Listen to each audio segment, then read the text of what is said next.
वक्रतुंड महाकाय सूर्यकोटि समप्रभा निर्विघ्नं कुरु मे देव सर्वकार्येषु सर्वदा।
अब हम बात करेंगे त्रिभुज के शीर्षों की, त्रिभुज के वर्टेक्स के निर्देशांकों के आधार पर, के कोऑर्डिनेट्स के आधार पर त्रिभुज का क्षेत्रफल ज्ञात करने पर, त्रिभुज का एरिया, ट्राइंगल का एरिया ज्ञात करने पर।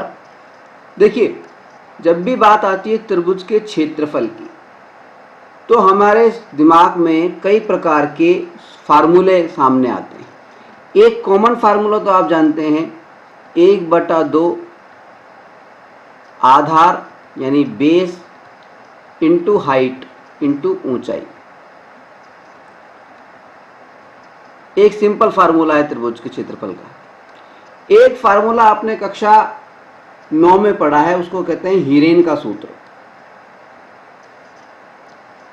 हीरोन सूत्र या फार्मूला। हीरोन सूत्र या फार्मूला क्या था? वो था √ S bracket S minus C, फिर से ब्रैकेट S माइनस B, फिर से ब्रैकेट S माइनस C। ये हीरोन का फार्मूला था। फिलहाल हमें इसको, हमारे लिए ये महत्वपूर्ण नहीं है, इसको करने की आवश्यकता नहीं है। कक्षा 9 में हमने पढ़ा था। ठीक है, यहाँ पर हमारा जो विषय है चर्चा का वो ये है कि त्रिभुज का क्षेत्रफल हम ज्ञात करें उस स्थिति में जबकि हमें त्रिभुज के जो शीर्ष हैं उनके निर्देशांक दे रखे हैं। अगर कोई त्रिभुज के शीर्षों के निर्देशांक हमें दे रखे हैं, मान लीजिए इसका x1 y1 दे रखा है, इसका x2 y2 दे रखा है, इसका x3 y3, ये निर्देशांक दे रखे हैं। अगर इस त्रिभुज के 3 शीर्षों के हमें निर्देशांक दे रखे हैं तो हम त्रिभुज का क्षेत्रफल कैसे ज्ञात करें? एक तरीका तो ये होता है कि भाई हम क्या करें, x1 y1 और x3 y3 इसके आधार पर ये वाली भुजा ज्ञात कर लें, x1 y1 और x2 y2 इसके आधार पर ये वाली भुजा ज्ञात कर लें, और x2 y2 और x3 y3 इसके आधार पर ये वाली भुजा ज्ञात कर लें, और इन तीनों भुजाओं की जो लंबाई है उसके आधार पर हम ये वाला फार्मूला लगा करके और क्षेत्रफल निकाल लें। ठीक है, लेकिन ये फार्मूला हमें नहीं अपनाना है। ठीक है, हम जिस फार्मूले की बात कर रहे हैं वो फार्मूला क्या है, उसको समझने के लिए हमें सबसे पहले एक चीज़ को समझना पड़ेगा। एक विशेष प्रकार की आकृति होती है, उसको बोलते हैं हम समलंब चतुर्भुज। समलंब चतुर्भुज, जिसको अंग्रेजी में हम कहते हैं ट्रेपीजियम, TRAPEZIUM,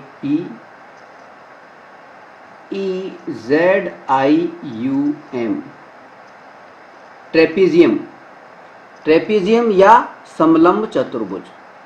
ट्रेपीजियम या समलंब चतुर्भुज क्या होता है, हम पहले आपको बता चुके हैं। ऐसा चतुर्भुज जिसके आमने सामने की भुजाएं बराबर होती,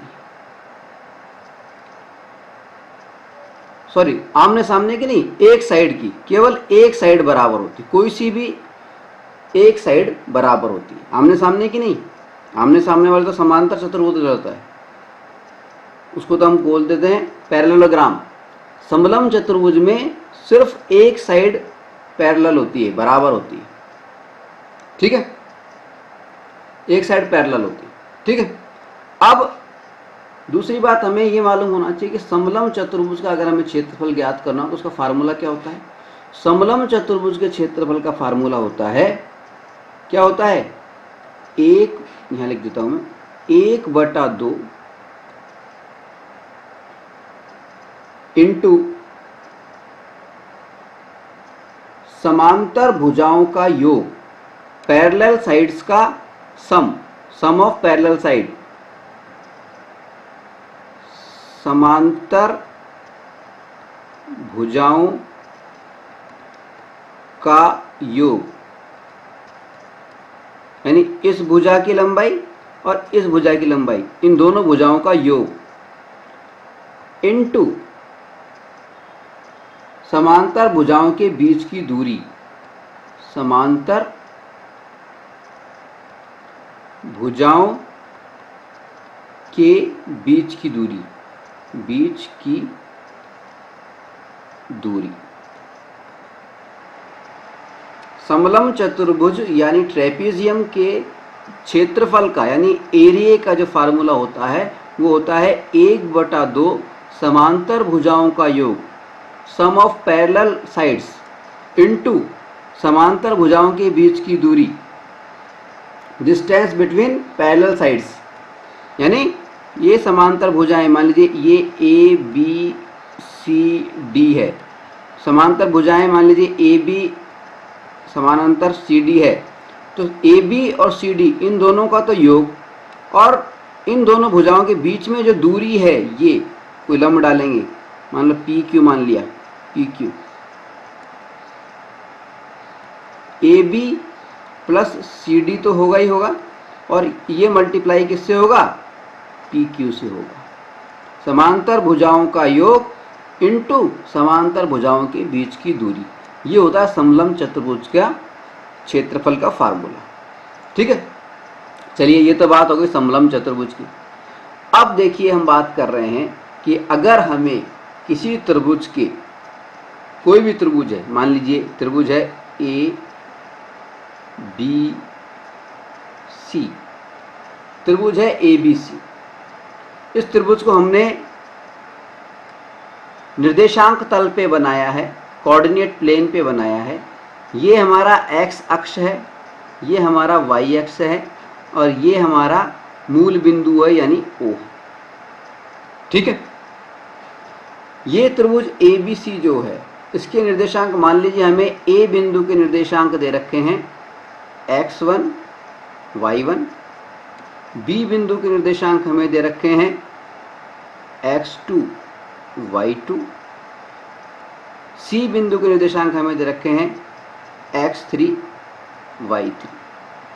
तीनों बिंदुओं के हमें निर्देशांक दे रखे हैं, और हमसे ये कहा जाता है कि इस त्रिभुज का क्षेत्रफल बताइए, क्षेत्रफल बताइए। तो इसको करने के लिए हम क्या करते हैं, सबसे पहले तो थोड़ा सा कंस्ट्रक्शन करते हैं, रचना करते हैं, रचना। और रचना या कंस्ट्रक्शन में हम क्या करते हैं, इस त्रिभुज के तीनों शीर्षों से, यानी ए से, बी से और सी से, ए, बी और सी, इन तीनों शीर्षों से हम एक्स अक्ष पर लंब डालते हैं, एक्स अक्ष पर लंब डाल देते हैं, परपेंडिकुलर डालते हैं, लंब खींचते हैं, परपेंडिकुलर खींचते हैं, लंब खींचते हैं। कौन कौन से लंब खींचेंगे? ए से जब एक्स अक्ष पे लंब खींचा हमने तो मान लीजिए पी आया। बी से जब हमने एक्स अक्ष पे लंब खींचा तो ये क्यू बिंदु पे काटा। और सी से जब हमने एक्स अक्ष पे लंब किया तो आर बिंदु पे काटा। ठीक है, अब देखिए लंब हमने खींच दिए। कौन कौन से लंब आ गए? एक तो AP बना, एक BQ बना और एक CR बना। 3 लंब हमने खींच दिए। जैसे ही हमने 3 लंब खींचे तो हमारे सामने क्या आया? ऐसा करने पर क्या हो गया? 3 तरह के समलंब चतुर्भुज बनेंगे। 3 समलंब चतुर्भुज बने। ऐसा करने पर हमें क्या प्राप्त हुए? 3 समलंब चतुर्भुज। समलंब चतुर्भुज, ट्रेपेजियम, 3 ट्रेपेजियम बने। कौन कौन से बने? देखिए, पहला बना, देखिए A B Q P, A B Q P, A B Q P. ये ए बिंदु, ये बी बिंदु, ये क्यू बिंदु और ये पी बिंदु, ये मिलाकर के एक ट्रेपेजियम बना रहे हैं, समलंब चतुर्भुज बना रहे हैं। बना रहे हैं कि नहीं बना रहे हैं? दूसरा समलंब चतुर्भुज कौन सा बना? दूसरा समलंब चतुर्भुज वो बना ए पी आर सी। वो बना ए पी आर सी। बना कि नहीं बना? ए पी आर सी बन गया। ठीक है, और तीसरा समलंब चतुर्भुज कौन सा बना? वो हमारा बना बी क्यू आर सी। वो बना बी क्यू आर सी। 3 समलंब चतुर्भुज हमारे सामने बने लंब खींचने के बाद। पहला समलंब चतुर्भुज ये वाला ए बी क्यू पी। दूसरा समलंब चतुर्भुज कौन सा? ये वाला A P R C.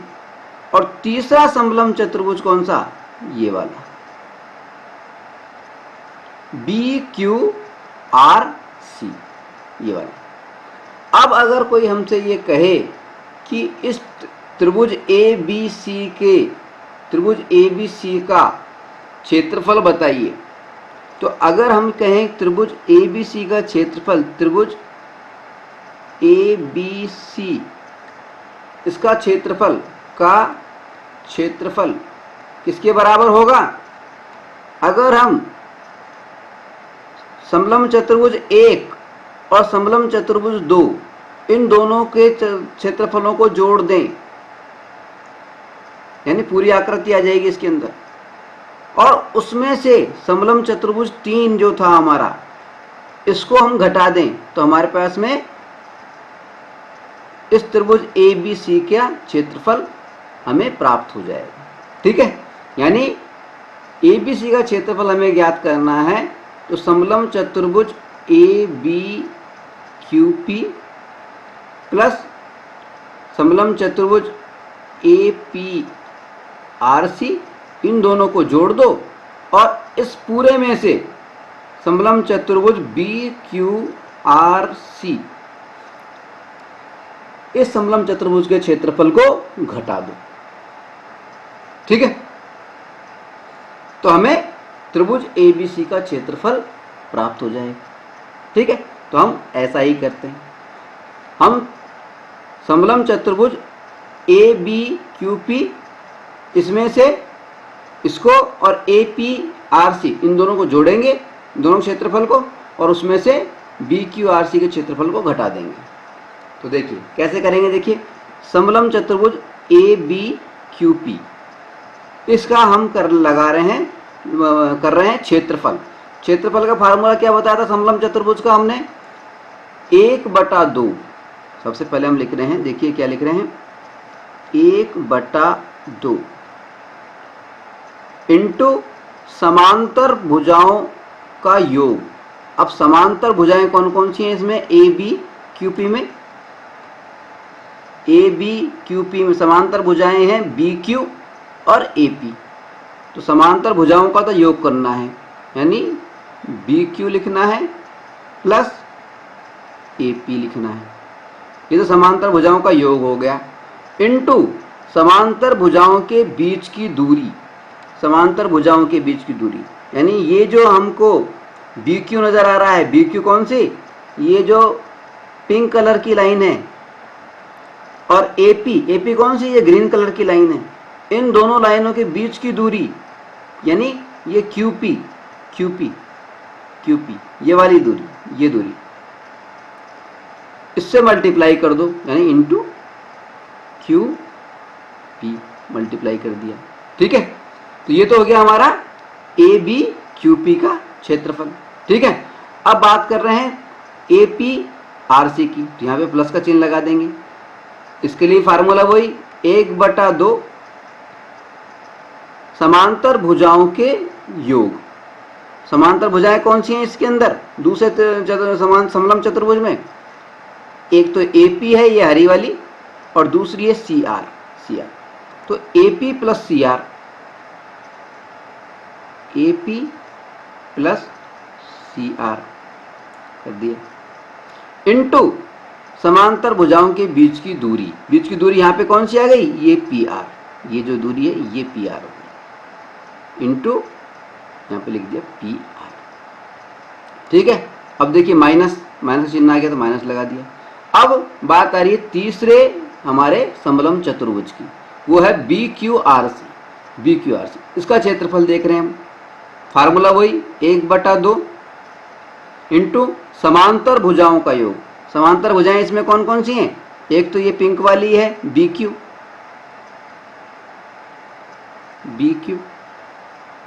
Plus एक ये लाल वाली है सी आर कर दिया, इनटू समांतर भुजाओं के बीच की दूरी क्या हुई इसमें, क्यू और आर, क्यू आर दूरी हो गई, ये आ गई क्यू आर। ठीक है, ये हो गया। अब देखिए, अब थोड़ी सी समझने वाली बात, क्या क्या, कि ये जो दूरियां हैं, ये दूरियां क्या हैं। देखिए 1/2 हमने लिखा, 1/2 लिख दिया। अब लिखा बी क्यू। अब बी क्यू क्या है, बी क्यू ये है। अब इसके कोऑर्डिनेट हमने क्या बताए थे, बी क्यू क्या है, ये वर्टिकल लाइन है हमारी, ऊर्ध्वाधर खड़ी लाइन, यानी वाई एक्सिस वाली लाइन। ठीक है, तो वाई, इसके कोऑर्डिनेट क्या थे, x2 y2, यानी वाई एक्सिस पे कौन से क्या इसके निर्देशांक थे, वाई निर्देशांक क्या था, y2, यानी बी क्यू का मतलब है y2। बी की दूरी x एक्सिस से कितनी है, y2, तो बी क्यू यानी हम लिख देंगे y2 प्लस AP।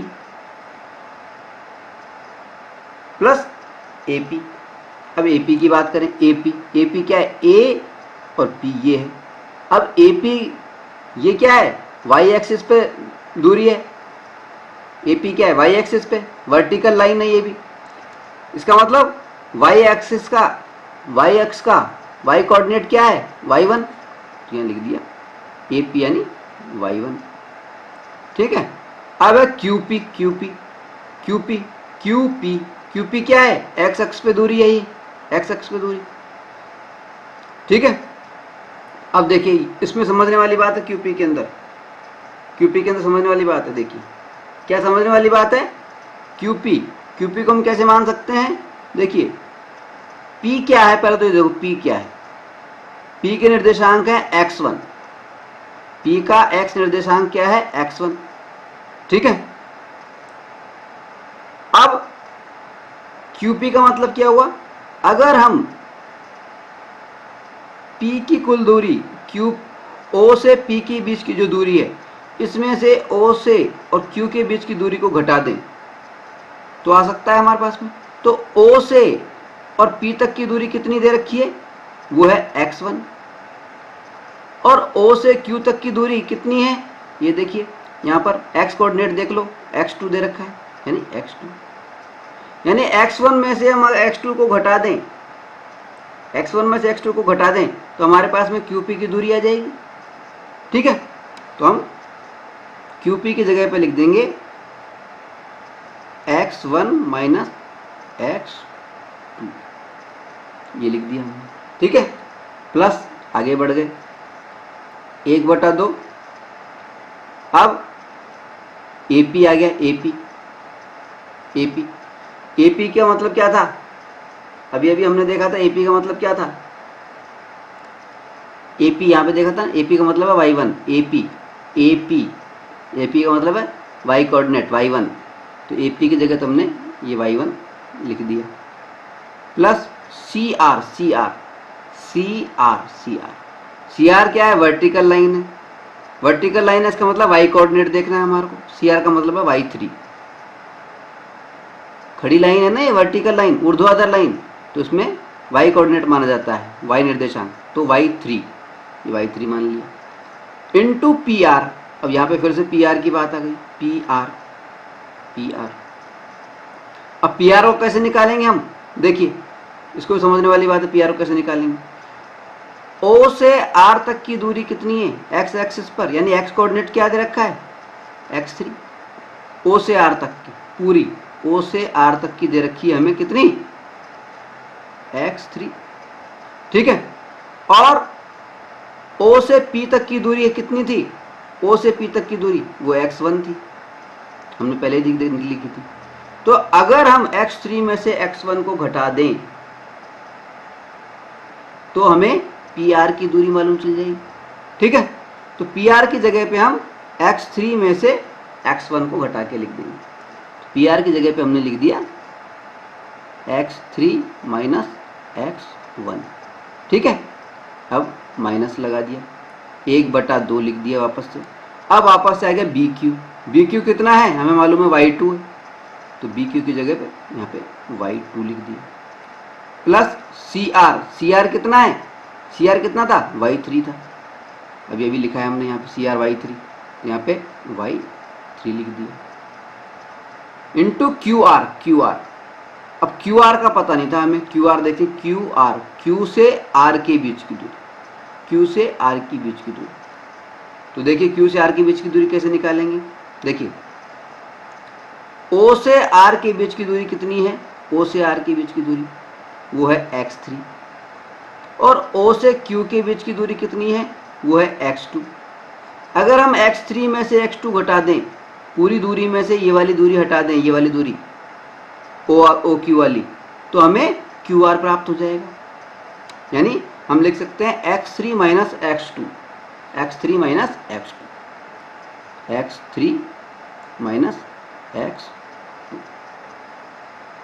ठीक है।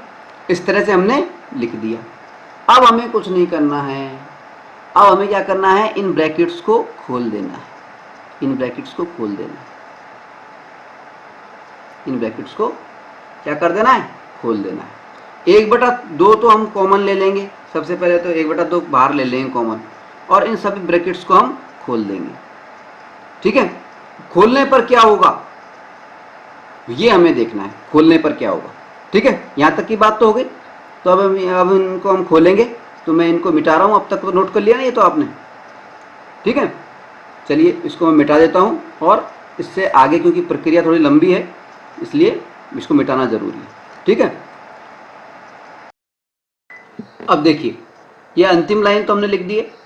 अब देखिए 1/2, 1/2 और 1/2, तीनों जगहों पे 1/2 आ रहा है। इसलिए 1/2 को तो हम कॉमन ले लेंगे, 1/2 को तो हम कॉमन ले लेंगे।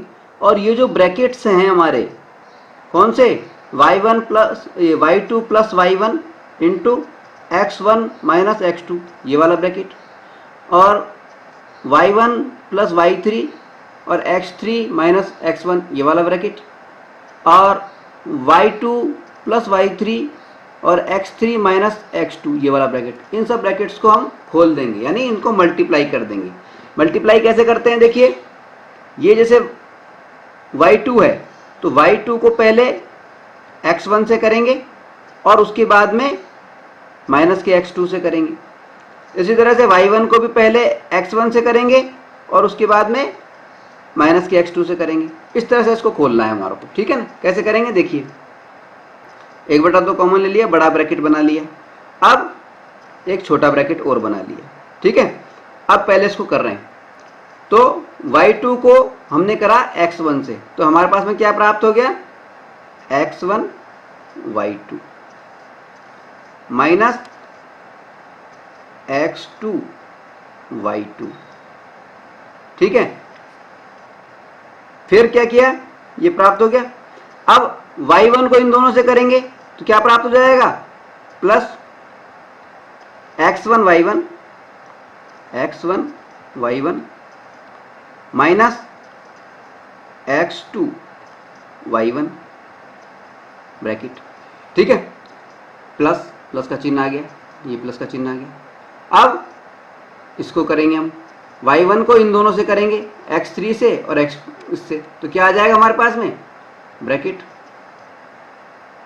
x3 y1, फिर इस y1 को इससे करेंगे तो क्या हो जाएगा, माइनस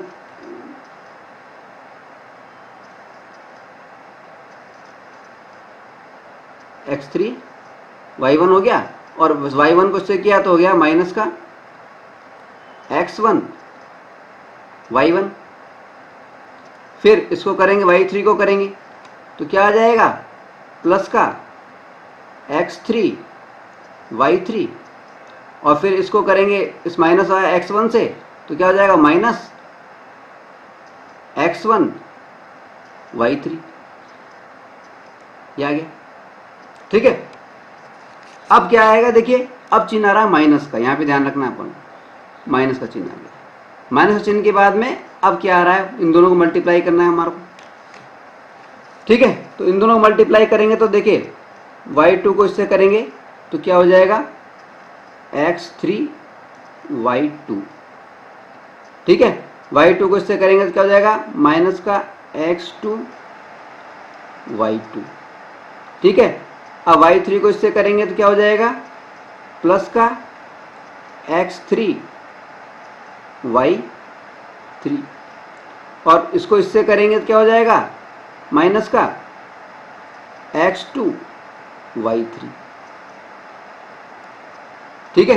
ये हो गया, तो ये हमने ब्रैकेट को खोल दिया है, ठीक है। अब ये जो बीच में छोटे छोटे ब्रैकेट हमने लगाए थे, स्मॉल ब्रैकेट जो हैं, इनको भी हटा देंगे। हटाने पे क्या होगा, यहाँ पे जो माइनस का चिन्ह है ये बाकी की सारी चीज़ों से मल्टीप्लाई हो जाएगा, बाकी की सारी चीज़ों से मल्टीप्लाई हो जाएगा। देखिए वैसा करने पे क्या होगा, देखिए 1/2 तो बाहर रहा, और अंदर क्या क्या चीज़ें रह गई उनको एक साथ लिख लेते हैं ब्रैकेट हटा करके, ठीक है। तो अंदर रह गई देखिए x1 y2 minus x2 y2 plus x1 y1 minus x2 y1, ठीक है। प्लस का चिन्ह आ गया ये वाला। अब x3 y1 minus x1 y1 plus x3 y3 minus x1 y3, ठीक है। अब आ गया माइनस का चिन्ह, ये माइनस का चिन्ह। अब ध्यान देना है हमारे को, देखिए अब ये हो गया माइनस चिन्ह मल्टीप्लाई हुआ तो माइनस x3 y2, फिर माइनस का चिन्ह इससे होगा तो ये हो जाएगा प्लस का x2 y2, फिर माइनस का चिन्ह इससे मल्टीप्लाई हुआ तो माइनस x3 y3, फिर माइनस का चिन्ह इससे मल्टीप्लाई होगा तो फिर प्लस x2y3, ये हमारा ब्रैकेट बन गया। ठीक है, यहाँ पे थोड़ा सा ध्यान देने वाली बात है हमारा, ये जो हमने मल्टीप्लाई किया है, माइनस का चिन्ह को मल्टीप्लाई किया है। ठीक है, अब क्या करना है, जो चीज़ें कट सकती हैं उनको हम काट देंगे। कौन कौन सी चीज़ें कट सकती हैं, देखिए माइनस का x2y2 और x2y2 यहाँ भी दे रखा है, देखिए प्लस का x2 और y2, ये कट सकते हैं।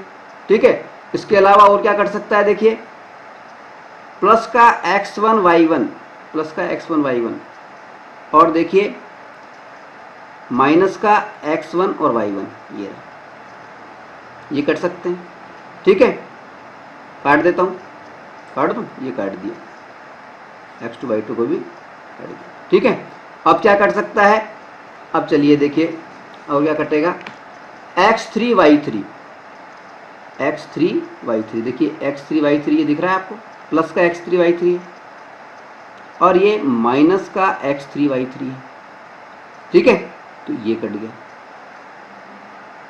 ये कट गया।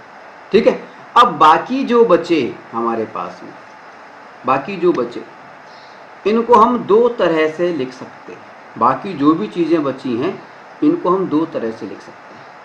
पहला तरीका तो ये है कि हम x1, x2 और x3 इन सबको एक साथ ले लें, इन सबको साथ साथ ले लें।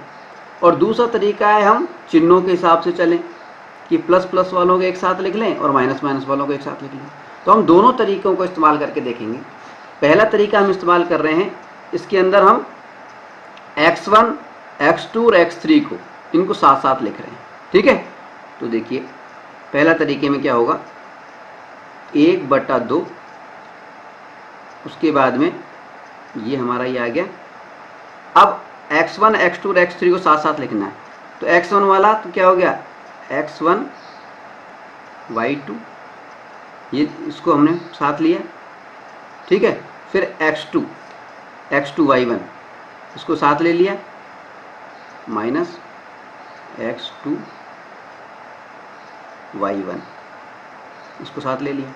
ठीक है, इसके बाद में x3 को ले लिया, प्लस का x3y1। ठीक है, तो x1, 2, 3 तीनों ले लिए। अब इसके बाद में अब क्या लेना है,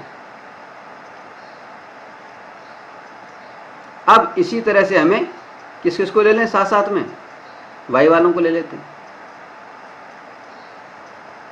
ठीक है,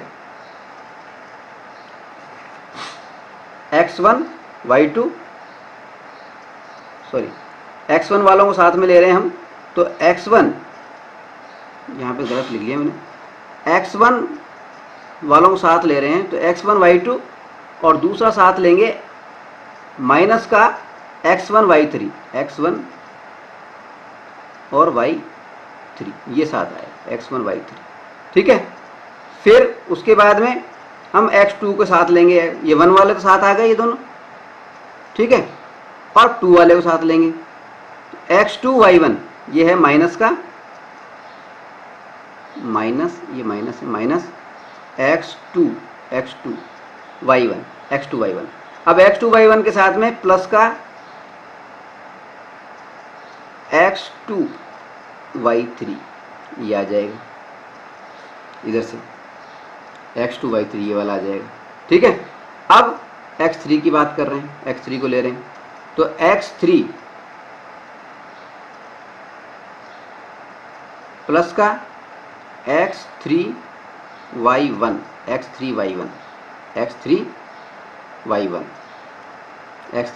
इसको ले रहे हैं। इसके साथ में किसको ले रहे हैं, x3 वाला कौन सा है दूसरा, माइनस का x3y2, माइनस x3y2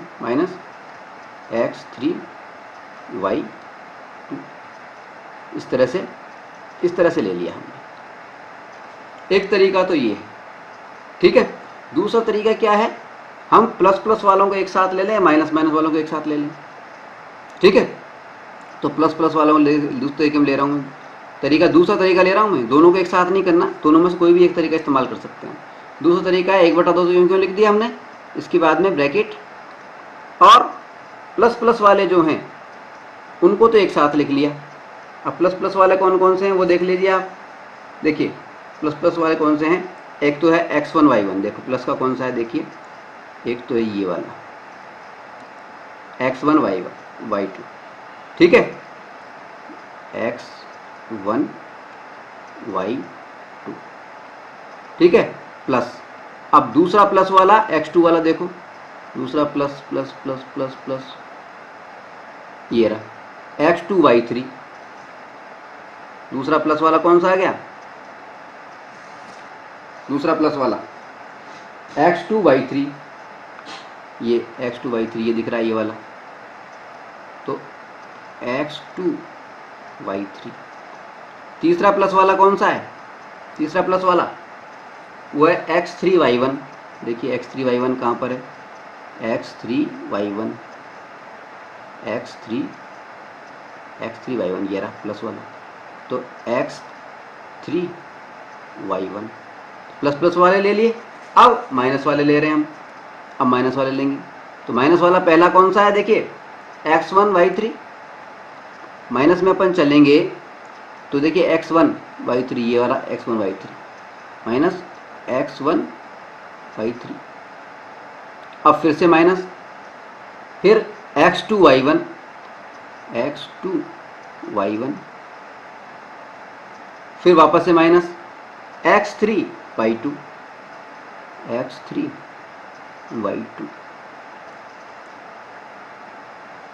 मतलब प्लस प्लस वालों को एक साथ लिख लेना है, माइनस माइनस वालों को एक साथ लिख लेना है, कुछ नहीं करना, बस थोड़ा ध्यान रखना है चिन्हों का, कहीं गड़बड़ नहीं हो जाए, ठीक है। तो एक तरीका तो ये है जिसमें कि हमने प्लस प्लस वालों को एक साथ लिख लिया और माइनस माइनस वालों को एक साथ लिख लिया, तो एक फार्मूला तो हमारे पास में ये निकल करके आ जाता है। और दूसरा तरीका हमने बताया जिसके अंदर क्या किया हमने, x1 x2 और x3 1 2 3 इनको एक क्रम में ले लिया, x1 वालों को एक साथ ले लिया, x2 वालों को एक साथ ले लिया और x3 वालों को एक साथ ले लिया, समझ भाई। दूसरे तरीके में हमने क्या किया, x1 वाले थे, देखिए x1 आ रहा है, इसमें भी x1 आ रहा है, इनका जोड़ा बना लिया, x2 इसका जोड़ा बना लिया, x3 इसका जोड़ा बना लिया, ठीक है। दोनों ही तरीके हमने बता दिए। अब पहले तरीके में ये जो तरीका था इसमें क्या होगा, 1/2 और ब्रैकेट, अब देखिए x1 कॉमन आ रहा है तो x1 बाहर निकाल लो, अंदर क्या बच जाएगा, y2 माइनस y3, बुक में यही वाला तरीका दे रखा है, ठीक है ना। फिर वापस से चिन्ह लगाया हमने, ठीक है, प्लस का चिन्ह लगाया, प्लस का चिन्ह लगाया और x2 को कॉमन ले लिया, क्या आ गया हमारे पास में, y1 plus y3, y1 minus y3, ये माइनस का चिन्ह आएगा यहाँ, ठीक है, y3, ठीक है। चिन्हों की थोड़ी सी मिस्टेक हो गई, हमें थोड़ा सा ध्यान रखना पड़ेगा चिन्हों का, ये माइनस का चिन्ह, ठीक है ना। इस तरह से आगे चले तो फिर x3 कॉमन आ गया, अब इसमें क्या बचा, y1 माइनस y2, तो दो फार्मूले हमारे सामने आए। एक फार्मूला तो ये, फार्मूला तो एक ही है लेकिन दो रूप हैं इसके, एक रूप है ये वाला 1/2 x1 bracket y2 minus y3, फिर plus x2 y1 plus minus y3 plus x3 y1 minus y2। ये जो तरीका दे रखा है ये तो आपकी बुक में दे रखा है, बुक वाला। और एक तरीका ये वाला है जिसमें मैंने कहा कि प्लस प्लस वालों को एक साथ लिख लो और माइनस माइनस वालों को एक साथ लिख लो। वैसे इजी तरीका ये वाला है दूसरा जो मैं बता रहा हूँ आपको, ठीक है। इस तरीके को, दूसरा जो तरीके का जो फार्मूला है, ये फार्मूला आपको रटने की ज़रूरत नहीं है, इसको बनाने का तरीका मैं आपको बता दूंगा। इस फार्मूले को लिख लिया आपने, नहीं लिखा है तो लिख लें, जो मैंने बताया है, बुक वाले को नहीं, जो मैंने बताया है इस फार्मूले को। क्यों? क्योंकि इस फार्मूले का मैं एक शॉर्टकट बताने जा रहा हूँ आपको, ठीक है ना। तो इस फार्मूले को लिख लो आप, ठीक है। अब मैं इसका बताता हूं आपको शॉर्टकट, देखिए, ठीक है। देखिए हमारा फार्मूला क्या है, क्या फार्मूला बताया मैंने आपको, फार्मूला आपको हमने बताया 1/2 और ब्रैकेट के अंदर क्या लिखा है हमने, x1 y2 plus x2 y3 plus x3 y1, ये प्लस प्लस वाले लिख दिए थे हमने, फिर minus x1 y3 minus x2 y1 minus x3 y2, यही तो फार्मूला बना था हमारा, ठीक है। अब इस फार्मूले को बनाने का एक तरीका बता देता हूँ आपको, ठीक है, बिल्कुल सिंपल। देखिए हमने बात की थी 3 कोऑर्डिनेट्स की। ए बिंदु के कोऑर्डिनेट क्या थे, हमने माने थे x1 y1। बी बिंदु के हमने कोऑर्डिनेट माने थे x2 y2 और सी बिंदु के हमने कोऑर्डिनेट माने थे x3 y3, ठीक है। हमें कुछ नहीं करना है, सबसे पहले तो x के जो कोऑर्डिनेट है उनको इस तरह से लिख देंगे, देखिए x1 x2 x3, और ये जो पहला कोऑर्डिनेट है x1 वाला, इसको रिपीट कर देंगे x1, ठीक है। इसी तरह से y कोऑर्डिनेट लिख देंगे नीचे, y1 y2 y3 और वापस से y1, समझ आई बात, x1 x2 x3 और वापस से x1, y1 y2 y3 और वापस से y1, इस तरह से लिख देंगे। अब इनको हम क्या करेंगे, इस तरह से लिखेंगे, देखिए 1/2 तो हम लिख ही देंगे, उसके बाद में क्या लिखना है वो देखिए आप, इस तरह से लिखेंगे, प्लस का चिन्ह लगाते हुए इनका जोड़ा बनाएंगे। कितने, क्या हुआ जोड़ा, x1 y2, क्या हुआ जोड़ा, x1 इंटू y2, जोड़ा बन गया। फिर प्लस का चिन्ह लगेगा, क्या जोड़ा बना, x2 y3, इसका जोड़ा बनाना है x2 y3, ठीक है। फिर प्लस का चिन्ह लगेगा, फिर इसका जोड़ा बनाना है, क्या बना, x3 y1, x3 y1, ठीक है। ये खत्म हो गए, 3 जोड़े बन गए हमारे, ये प्लस के चिन्ह लगा करके बना।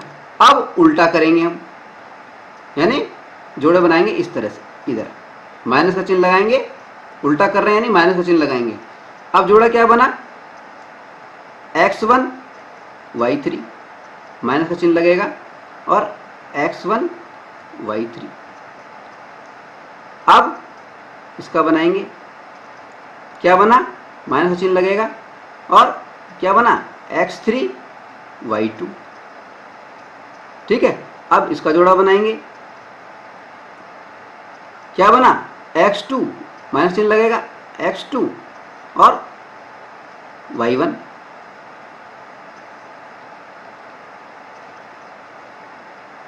x2 y1, बना कि नहीं बना, ठीक है, ये बन गया, ठीक है।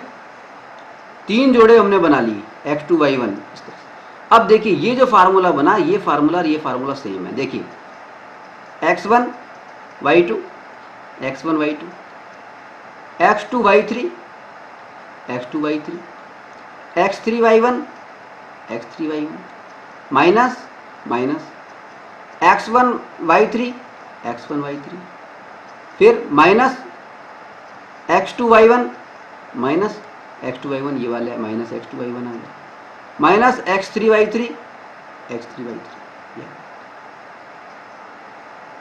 ठीक है।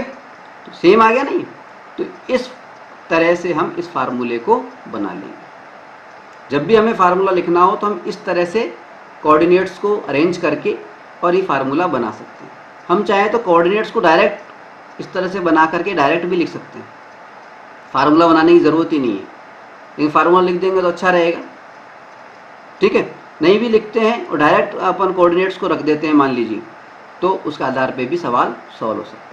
तो त्रिभुज का क्षेत्रफल ज्ञात करने का ये जो तरीका है, इसको आप ध्यान रखेंगे। ठीक है, अब हम करेंगे इससे संबंधित सवाल। ठीक है, सबसे पहले हम ले रहे हैं उदाहरण नंबर 11। इसमें हमसे कहा गया है कि उस त्रिभुज का क्षेत्रफल ज्ञात कीजिए जिसके शीर्ष 1, -1, -4, 6 और -3, -5 हैं। यानी हमें त्रिभुज के कोऑर्डिनेट दे रखे हैं, त्रिभुज के शीर्षों के निर्देशांक दे रखे हैं और इससे हमें क्षेत्रफल ज्ञात करना है। कैसे ज्ञात करते हैं देखिए, एक्स कोऑर्डिनेट छांटिए पहले तो, x x x. Y coordinate कौन से हैं, वाई वाई वाई। ठीक है, छांट लिए। अब हमने एक तरीका बताया था थोड़ी देर पहले आपको, अभी बताया था। क्या बताया था, कोऑर्डिनेट्स को हम डायरेक्ट लिख रहे हैं, यहाँ फार्मूला नहीं लिख रहा हूँ मैं, फार्मूला चाहो तो आप लिख सकते हो, यहाँ मैं सीधा बता रहा हूँ आपको कैसे। देखिए कैसे जमाएंगे, इसका फार्मूला होगा क्षेत्रफल। इस त्रिभुज का क्षेत्रफल बराबर 1/2 लिख देंगे, उसके बाद में ब्रैकेट बना देंगे, उसके बाद में अब शुरुआत कर रहे हैं हम। कैसे करेंगे देखिए, यहाँ पे लिख के रखेंगे सबसे पहले तो हम कोऑर्डिनेट, एक्स कोऑर्डिनेट लिख रहा हूँ मैं 1, फिर लिख दिया हमने -4, फिर लिख दिया -3 और फिर वापस से 1 को रिपीट कर दिया। यही तरीका बताया था ना, x coordinate x1 x2 x3 और वापस से x1। ठीक है, इसी तरह से अब मैं y कोऑर्डिनेट भी लिख रहा हूँ, y कोऑर्डिनेट भी लिख रहा हूँ। y कोऑर्डिनेट में क्या है, पहला y कोऑर्डिनेट -1, फिर है 6, फिर है -5 और फिर रिपीट करेंगे -1। ठीक है, अब क्या करेंगे, इस तरह से करेंगे, इनको तो प्लस में कर लिख देंगे हम, प्लस में लिख देंगे। तो लिख देता हूँ, देखिए कैसे लिखना है, 1 इंटू ब्रैकेट बना के 1 into 6 plus -4 into -5 plus -3 into -1 लिख दिया। ठीक है, ये तो प्लस में लिख दिया। अब माइनस में लिखना है, इस तरह से माइनस में लिखना है। तो ये क्या लिखेंगे, -1 इंटू -5, फिर से -3 इंटू 6, फिर वापस से माइनस और -4 इंटू -1। ठीक है, ये ब्रैकेट बन। अब इसको सॉल्व करना है खाली है। ठीक है, तो देखिए क्या आ गया, 1/2 तो यूँ की मान लो और ये ब्रैकेट यूँ का यूँ मान लो, ये हो गया 6, 6 एकम 6, 6 प्लस इधर क्या आ गया, देखिए -4 और -5 मल्टीप्लाई हो रहे हैं, माइनस माइनस प्लस हो गया और 4 पंजे 20, तो ये हो गया 20। ठीक है, फिर आगे चले, प्लस माइनस माइनस प्लस हो गया, 3 एकम 3, 3 आ गया। फिर आगे चले माइनस, यहाँ क्या हुआ, -5 इंटू 1 यानी -5 आ गया, -5 को इससे होगा तो प्लस का 5 हो गया। फिर आगे बढ़े, यहाँ पे आ गए, ये हो गया 6 × 18, माइनस के 18 इधर में जाएगा तो प्लस का 18 हो जाएगा, प्लस का 18। अब इसकी बात करो, ये माइनस का 4 और माइनस का 1 यानी प्लस का 4 इससे हुआ तो माइनस का 4 हो जाएगा, माइनस का 4। ठीक है, अब इसको सॉल्व करना है। देखिए कितना हो गया, 20 और 6 26, 26 और 3 29, 29 और 5 34 और 34 और 18 कितने हो गए, 34 और 18, 34 और 18 हो गए, 34 18 34 प्लस 18, 34 प्लस 18 हमारे हो गए 52, और 52 में से अगर हम 4 घटा दें तो कितना आ जाएगा, 48। कितना आ गया 48। तो हमारे पास में आ गया 1/2 52 माइनस 4 यानी 48 इंटू 48, और 48 को जब करेंगे तो ये करेगा बराबर 24। 24 हमारा क्षेत्रफल आ गया, 24 वर्ग मात्रक स्क्वायर यूनिट, वर्ग मात्रक स्क्वायर यूनिट। क्षेत्रफल क्योंकि वर्ग में आता है, वर्ग मात्रक में आता है, स्क्वायर यूनिट में आता है, इसलिए वर्ग मात्रक लगाते हैं आज। 24 वर्ग मात्रक, ये हमारा आंसर है। अब हम बात कर रहे हैं उदाहरण नंबर 12 की। इसमें भी ठीक उसी तरह से त्रिभुज का क्षेत्रफल हमें ज्ञात करना है। कोई त्रिभुज ABCS के हमें शीर्षों के निर्देशांक दे रखे हैं, हमें A बिंदु के दे रखे हैं 5, 2, B बिंदु के दे रखे हैं 4, 7 और C बिंदु के दे रखे हैं 7 - 4। यानी कोई त्रिभुज हमें दे रखा है, कोई त्रिभुज हमें दे रखा है ABC। A बिंदु के निर्देशांक हमें दे रखे हैं 5, 2। B बिंदु के निर्देशांक हमें दे रखे हैं 4, 7 और C बिंदु के निर्देशांक हमें दे रखे हैं 7, -4। ठीक है। अब त्रिभुज का क्षेत्रफल हमें ज्ञात करना है। त्रिभुज के क्षेत्रफल का सूत्र क्या होता है? सूत्र क्या होता है जो अभी मैंने बताया था आपको? सूत्र ऐसे याद नहीं हो तो आप इस तरह से बना लेंगे सूत्र को, जिसे मैं बता देता हूँ वापस से, एक बार फिर से रिपीट कर देता हूँ। सूत्र बनाने का तरीका क्या है? x1 x2 x3, ठीक है, और वापस से x1 इसको रिपीट कर देंगे, ठीक है। फिर y1 y2 y3 और फिर वापस से y1 को रिपीट कर देंगे, ठीक है। इसके बाद में हमें क्या करना है? 1/2 लिख के रखना है और उसके बाद में ब्रैकेट के अंदर किस तरह से लिखेंगे देखिए, यो क्रॉस मल्टीप्लाई करते हुए प्लस लगाते जाएंगे, प्लस। तो यह हो जाएगा सबसे पहले x1 into y2 plus x2 into y3 plus x3 into y1, ठीक है। इसके बाद में उल्टा कर देंगे इस तरह से, माइनस करते हुए, माइनस करते हुए, यूँ माइनस करते हुए। तो अब माइनस करेंगे, माइनस x1 इंटू y3, फिर माइनस x3 इंटू y2, फिर minus x2 into y1, x2 into y1। तो इस तरह से हमारा फार्मूला बन जाता है। अगर आप फार्मूला नहीं बनाना चाहते तो हम सीधे तौर पे भी कर लेते हैं, जैसे कि हमने पिछले सवाल में किया था कि ये जो हमें निर्देशांक दे रखे हैं, इसमें x निर्देशांकों को जमा लेते हैं। सबसे पहले तो हम x निर्देशांक कौन कौन से हैं उनको चिन्हित कर लेते हैं। ये x निर्देशांक है हमारा a का, फिर ये b का और फिर ये c का। तो क्रम से जमाएंगे। a का निर्देशांक कौन सा है? 5, ठीक है। b का निर्देशांक कौन सा है? x, वो है 4। तो c का है 7, फिर वापस से रिपीट करेंगे a वाले को 5, ठीक है। इस तरह y निर्देशांक की बात कर रहे हैं। y में पहले 2 है a का निर्देशांक, फिर b का निर्देशांक है y 7 और c का निर्देशांक है -4 और फिर a वाला वापस से रिपीट होगा ये, ठीक है।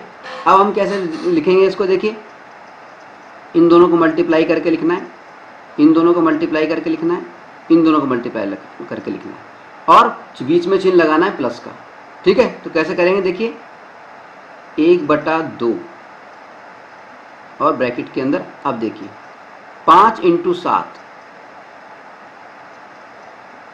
5 इंटू 7 ऐसे ब्रैकेट में, फिर प्लस 4 इंटू -4, 4 इंटू ये -4 दूसरे ब्रैकेट में, फिर से प्लस का चिन्ह, 7 इंटू 2 यानी 7 ब्रैकेट में और ये 2 ब्रैकेट में, ठीक है।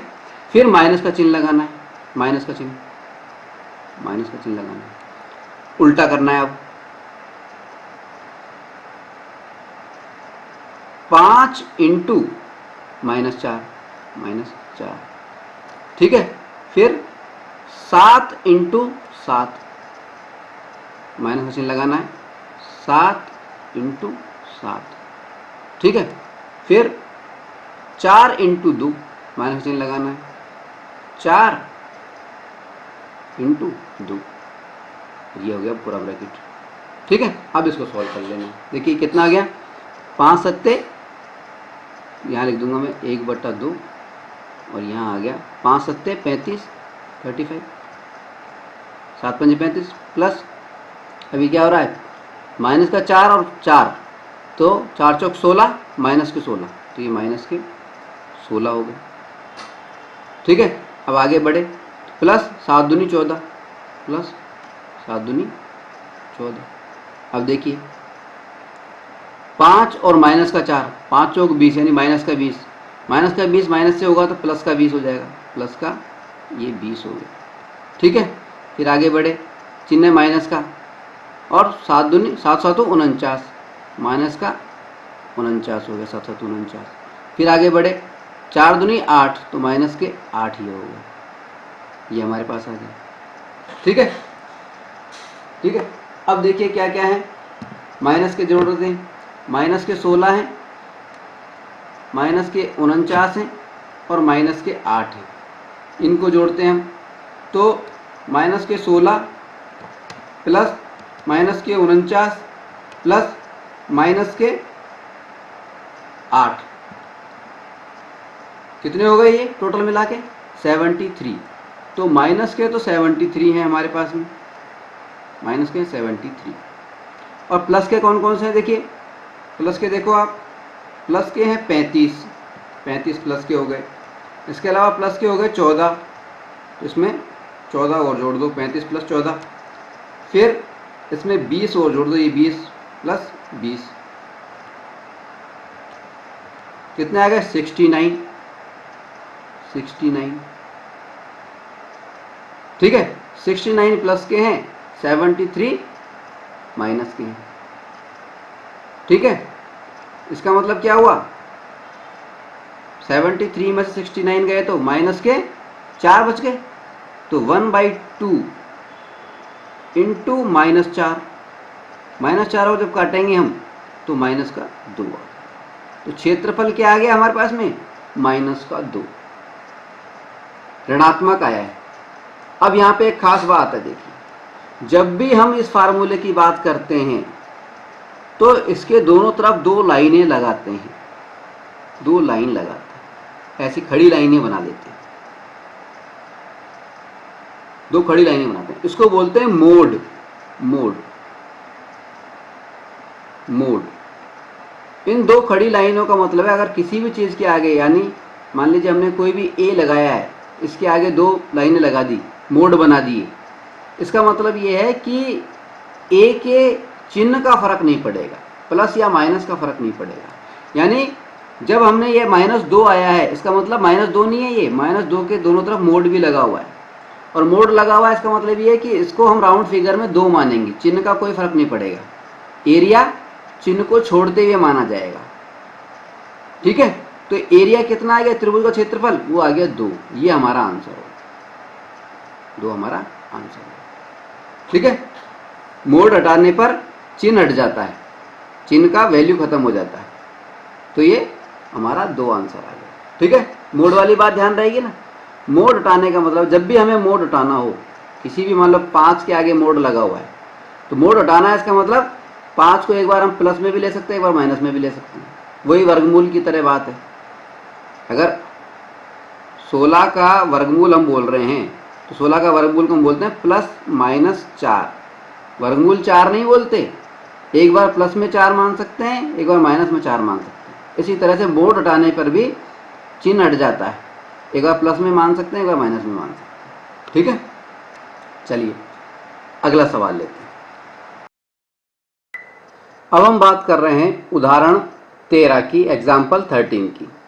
इसमें हमसे कहा गया है कि बिंदुओं P यानी -1.5, 3, Q यानी 6, -2 और R यानी -3, 4 से बनने वाले त्रिभुज का क्षेत्रफल ज्ञात कीजिए। यानी हमें एक त्रिभुज का क्षेत्रफल ज्ञात करना है जिसके जो शीर्ष हैं वो क्या दिए हैं, P, Q और R। P के कोऑर्डिनेट या P के निर्देशांक हमें दिए हैं -1.5 और 3। Q के हमें कोऑर्डिनेट दिए हैं 6, -2 और R के हमें दिए हैं -3, 4। ठीक है। अब त्रिभुज का क्षेत्रफल हमें ज्ञात करना है। तो त्रिभुज के क्षेत्रफल का सूत्र क्या होता है? त्रिभुज के क्षेत्रफल का सूत्र क्या होता है? सूत्र हमने बताया था, आपको बनाना भी बताया था कि कैसे बनता है सूत्र। तो देखिए मैं यहाँ पर सूत्र बना के भी दिखा सकता हूँ और डायरेक्ट भी इसको करके देख सकते हैं हम। तो सूत्र बनाने की ज़रूरत नहीं है, चाहे तो सूत्र बनाए चाहे तो नहीं बनाए। यहाँ पे मैं आपको डायरेक्ट करके दिखा रहा हूँ क्योंकि पिछले सवाल में मैंने सूत्र बना के आपको दिखाया था। ठीक है, तो डायरेक्ट कर रहा हूँ मैं यहाँ पर। कैसे कर रहा हूँ देखिए, सबसे पहले x जो हमारे निर्देशांक हैं उनको पहचान लो और उनको क्रम से लिख लो। x निर्देशांक है -1.5। ये जो मैं काम कर रहा हूँ इसको हमें रफ में करना है, ठीक है ना। दूसरा x निर्देशांक है 6। तीसरा x निर्देशांक है -3।